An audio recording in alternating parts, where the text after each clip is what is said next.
Hello बच्चों, आइए प्रश्न समझते हैं। हमारा प्रश्न है, पेशीय संकुचन में कौन सी घटनाएं होती हैं। पहला, एच क्षेत्र विलुप्त हो जाता है। दूसरा, ए बैंड चौड़ा हो जाता है। तीसरा, आई बैंड की चौड़ाई कम हो जाती है।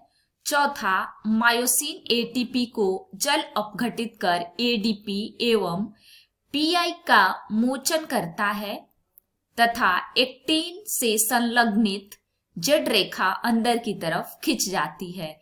निम्न विकल्पों में से सही उत्तर का चयन करो।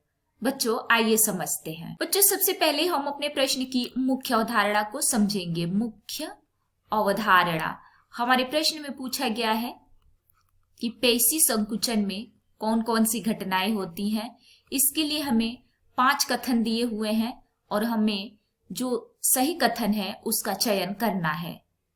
आइए लिखते हैं, पेशी संकुचन समझेंगे। बच्चों, एक एक करके हम अपने कथनों को देखेंगे। हमारा पहला कथन है, एच क्षेत्र विलुप्त हो जाता है।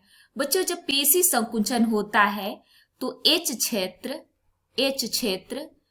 या तो विलुप्त हो जाता है या संकीर्ण हो जाता है।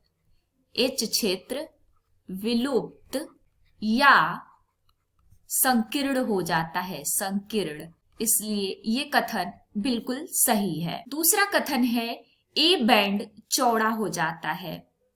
बच्चों, जब पेशी संकुचन होता है तो ए पट्टी की लंबाई में कोई परिवर्तन नहीं होता। जो ए पट्टी होती है या ए बैंड होता है उसकी लंबाई में कोई परिवर्तन नहीं होता, यानी कि वह समान अवस्था में बनी रहती है, समान अवस्था। परंतु हमारे कथन में लिखा है ए बैंड चौड़ा हो जाता है, इसलिए ये कथन गलत है। तीसरा कथन है, आई बैंड की चौड़ाई कम हो जाती है। जो आई बैंड या आई पट्टी होती है बच्चों, जब पेशी संकुचन होता है तो इसके आकार में परिवर्तन होता है, या तो यह बढ़ जाती है या घट जाती है। आइए लिखें, आकार में परिवर्तन। चूंकि यह इसके आकार में परिवर्तन होता है इसलिए हमारा सी कथन भी सही है। डी कथन है, मायोसिन एटीपी को जल अपघटित कर एडीपी एवं पी का मोचन करता है। मायोसिन एटीपी को जल अपघटित करता है, ये बिल्कुल सही है बच्चों। एटीपी को क्या करता है? जल अपघटित, इसलिए हमारा डी कथन भी सही है। ई कथन है, एक्टिन से संलग्नित जेड रेखा अंदर की तरफ खिंच जाती है।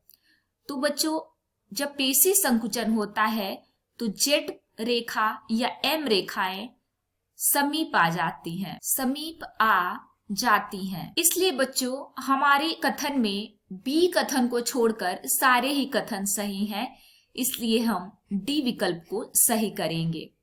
उम्मीद है आपको प्रश्न समझ में आ गया होगा। धन्यवाद।